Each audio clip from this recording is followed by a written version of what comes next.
In the past year, BrainRot has become a huge trend on Roblox. There are hundreds of BrainRot games that get thousands of players, and a few of the BrainRot games even manage to get over 1 million players at once.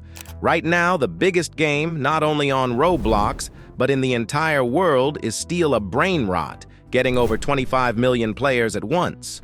But lately, you might have noticed how BrainRot games seem to slowly drop their positions, being behind multiple other games and no longer being able to reach the top spots as easily as they did before.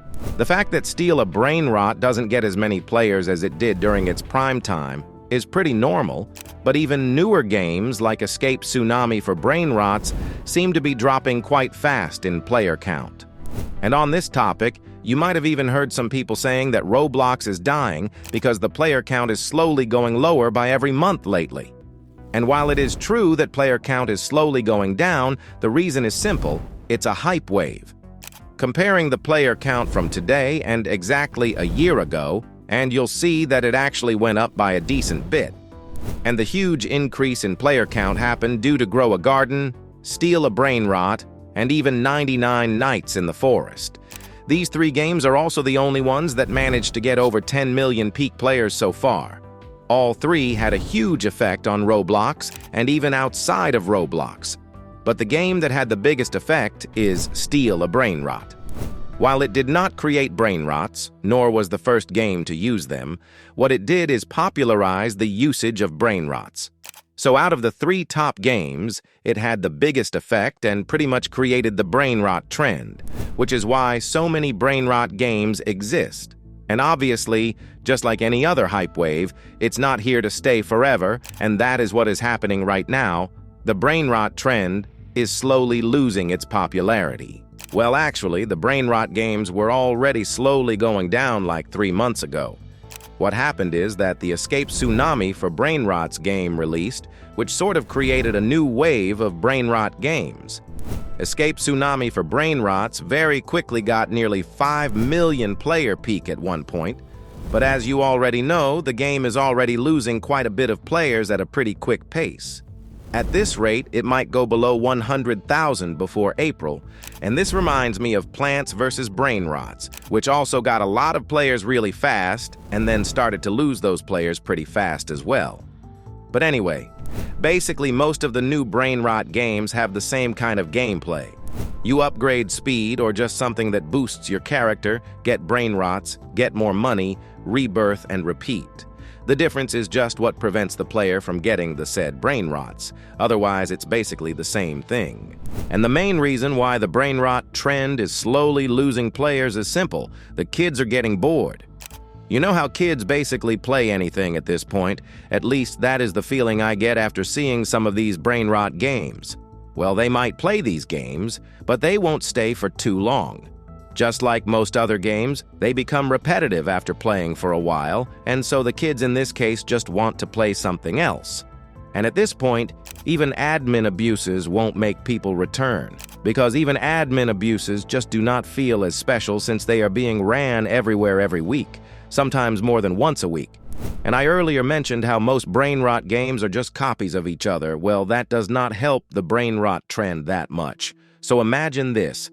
A kid plays one BrainRot game, gets bored, and then joins a different one, but since the other one is also a copy of the same game, it will feel like you're almost playing the same game. And obviously, updates are meant to keep players wanting to play for longer, but it does not look like most BrainRot games manage to do it right. Steal a BrainRot manages to keep their players better than most BrainRot games, even taking the example of Escape Tsunami for BrainRots, which seemed to start falling behind Steal a BrainRot despite being much newer. Going back to Plants vs. BrainRots, this game is top 4 highest peak player count game on Roblox. But because of how updates were treated, the game just did not end up lasting that long. A few years ago, we'd have pet games as a trend, with Pet Simulator being the main game. And the reason why Pet Simulator 99 managed to stay popular for longer is because they were trying to do something new and different. Best example being the RNG event, which fully took the concept of RNG games, which were the trend at the time, and implemented it into Pet Simulator 99. And that update was so good that even people that didn't normally play the game joined in to try it out. But one known problem with Pet Simulator was the studio behind it, Big Games. They are known for being greedy, in some cases even making questionable moves. But that is also a problem with BRAINROT games. If anything, it might actually be even worse. One of the problems you can hear about is how BRAINROT games sometimes are made. They are obviously targeted towards kids, and therefore all monetization is targeted towards kids. Stuff like Robux Lucky Blocks, for example, which give you random rewards. And this game in particular actually even fakes their sales. This is how things would look before a certain update.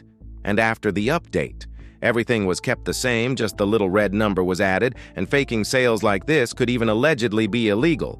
Although I'm not a lawyer to actually confirm that. But that comes from Big Studios, which is known as one of the greediest studios out there on Roblox. They go around buy games, including Escape Tsunami for BRAINROTs, and just add more and more Robux stuff. Fish once was the target, and the game nearly died because of Big, but once the original creator returned, he removed some of the stuff Big added, and the game started to do good again. But monetization is just one thing. One of the other reasons BRAINROT games aren't liked is because they are just not that creative. Unlike something like Pets, every game uses the exact same BRAINROTs, in some cases using even the same models and same mutations. The only main difference is just the quality of the game, but the gameplay mostly stays the same. Maybe you have seen how people sell entire game templates, not just models or anything, and this is why BRAINROT games feel like they are some of the least creative ones on Roblox. And as I said earlier, this doesn't help to actually make BRAINROT trend bigger.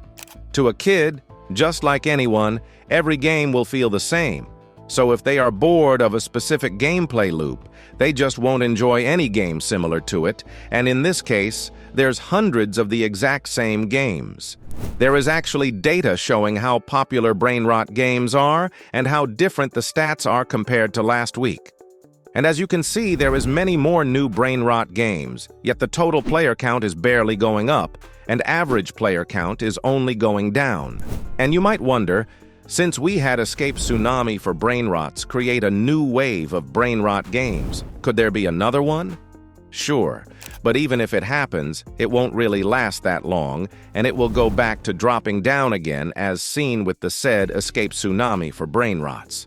So for now, the BRAINROT trend isn't dead, but it is definitely on the way to continue losing more and more players, simply because the kids who play those games are not as excited about them. Anyway, make sure to like and subscribe if you enjoyed the video. I will be making a Q&A video once the channel hits 25,000 subscribers, so if you do, I would appreciate it.